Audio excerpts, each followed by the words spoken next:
Hello everybody, today I'm here to review 28 Years Later, The Bone Temple. Now, I really enjoyed the first movie and third movie in this franchise. This will be a non-spoiler review, by the way, so I will not be spoiling anything in the film. But this is the new entry. It's part 2 of a trilogy, the 28 Years Later trilogy, directed by Nia DaCosta. And I'm very excited to talk about things because I really enjoyed 28 Years Later. So without further ado, let's get into things. And I'll start off with some of the negatives and move on to the positives. The Jimmy plotline, the Jimmy cult plotline didn't hook me immediately. It took me kind of like a third, about half of the movie to kind of really start getting into those characters in that plot line, especially compared to the other plot line. And then I didn't think this one had as much forward drive or kind of like forward momentum as 28 Years Later. 28 Years Later, you follow one character from the beginning of the film to the end of the film, with the exception of the prologue. And I think that works really well. That makes that movie very focused. This movie has kind of two ongoing plot lines that converge at the end, so it doesn't feel as focused. And also, while this one is visually still very strong, I don't think it does have the same visual innovation or stunningness as the last one. It is still a good-looking movie, but the last one is just crazy, and this one isn't like that as much. But I definitely do still have a lot of praises for this.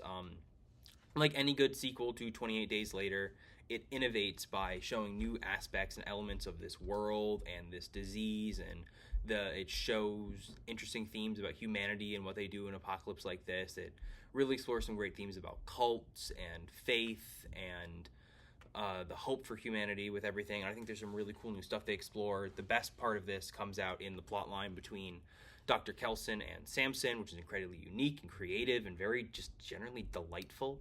And kind of emotional by the end too. Ralph Fiennes is fantastic as always.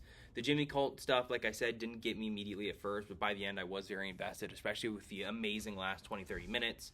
Jack O'Connell is once again great, just as he was last year in Sinners. Alfie Williams is really good.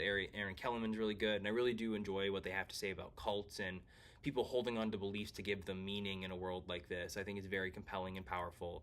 And like I said, the last 20 or so minutes of this movie are epic. They're awesome. They're metal as hell.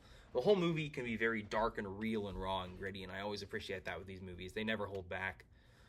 Still visually, like I said, not as good as the last one, but visually still pretty good. Music is great. It's by, I don't know how to pronounce her name, Hildur Guatnir, or she did music for Joker.